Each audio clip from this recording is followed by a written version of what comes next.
COVID ini pandemi biasa atau war tool atau senjata perang. Hal ini merupakan pertanyaan mendasar sehingga jawaban dari pertanyaan tersebut sesungguhnya tercermin dengan tindakan apa yang diambil oleh para pejabat saat ini. Lalu kita bertanya lagi, apa yang terjadi ketika vaksin sudah mencapai 70% populasi yang seharusnya sudah tercapai herd immunity atau kekebalan kelompok. Lalu muncul mutasi strain virus baru lagi. Berdasarkan data kecepatan melakukan vaksinasi COVID Indonesia sudah cepat di tengah gelombang terpaparnya juga tinggi seperti saat ini. Sehingga yang tadinya 250.000 vaksin per hari, Indonesia itu sesungguhnya bisa mencapai herd imunitas dalam 3 tahunan lagi dari sekarang. Saat ini dipercepat berdasarkan informasi bisa 1 juta suntik vaksin per hari. Walau data ini masih diragukan karena kalau satu tenaga kesehatan menyuntik 100 orang per hari maka ada 10.000 nakes yang bekerja. Namun kita anggap informasi ini benar dulu deh. Maka dalam 1,5 tahun lagi atau akhir tahun 2022 herd imunitas tercapai maka kita menang melawan COVID. Pertanyaan liar, apa yang terjadi kalau mutasi lain lagi datang? Lalu kita kejar-kejaran deh dengan vaksin jenis baru lagi. Kalau saat ini kita anggap serangan gelombang kedua, apa yang terjadi kalau ada strain jenis baru yang mungkin bisa membuat gelombang ketiga di tahun depan? Melihat cara penanganan pemerintah atas COVID yang merupakan virus import dan PCR antigen juga produk import kebanyakan dan masker juga terbanyak barang import, bahkan disuruh 2 lapis lagi sekarang. Lalu vaksin juga produk import. Ini kita tidak boleh berlama-lama seperti ini. Apa nggak kita balik aja sebaiknya? Inilah masa di mana produk lokal, misalnya masker, harusnya merupakan 90%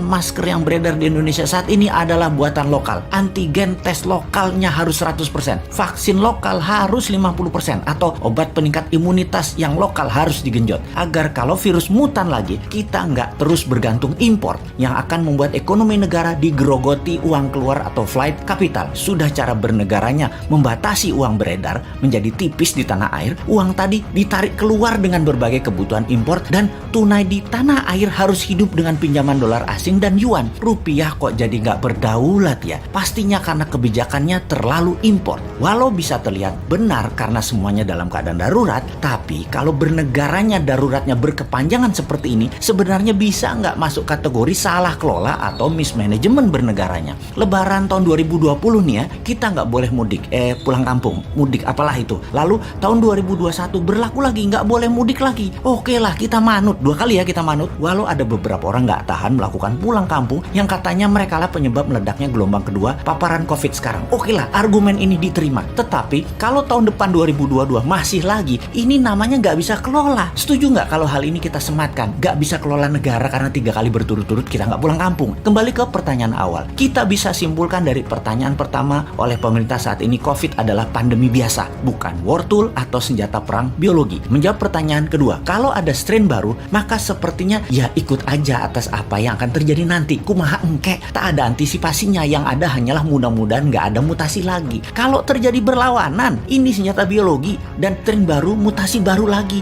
yang membuat harus vaksin baru lagi. Kita tergopoh-gopoh lagi. Solusinya pasti tinggal bangun narasi, bayar pasukan buzzer, dan pasukan buzzer bekerja keras lagi. Nah, di posisi begini kasihan mereka yang mau jadi presiden tahun 2024, sementara mereka dalam posisi menjabat yang ternyata salah semua pengelolaan pandemi dan ekonominya. Pasti kena imbas negatifnya mereka karena mereka juga bagian dari ketidaktepatan kelola pemerintah pusat dan daerah. Karena yang digadang-gadang tahun 2024 kebanyakan pejabat incumbent. Di sini enaknya jadi yang bukan pejabat tetapi selalu memberikan solusi. Bahkan bukan hanya solusi, tapi saran yang dikerjakan walau dengan skala tanpa fasilitas. Bisa jadi kuda hitam nggak di tahun 2024 kira-kira dia itu. Tapi mudah-mudahan prediksi ini salah. Ekonomi membaik, COVID teratasi tahun ini. Amin. Cuman takut aja prediksi ini benar. Masa tinggal bosman tahun 2024? Ya nggak mungkin toh. Harusnya bisa 3 kali menjabat. Dukung!